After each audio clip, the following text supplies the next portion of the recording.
Prossima gara, Centorana Assolute.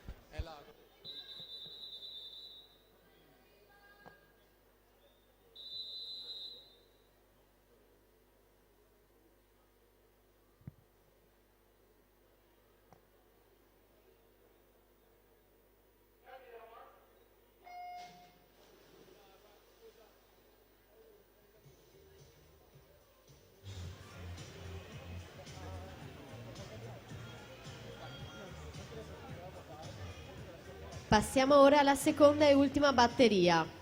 Sara Zanon, corsia 1, Sara Minel in 2, Giulia Pegorin in 3, Tiasa Vozel in 4, Jennifer Bortuzzo in 5, Monica Pizzol in 6, Chiara Carratù in 7, Alessia Scaramuzza in corsia 8. Intanto diamo i finalisti dei Centorana Junior maschi: Daniel Zammattio Daniel Zammattio miglior tempo, con lui in finale Tobias Valdi, Alessandro Gavelli, Gianmarco Tonetto, Lorenzo Coan, Edoardo Marconato, Matic Kosirnik, Giovanni Busato, ultimo tempo 1:7:67.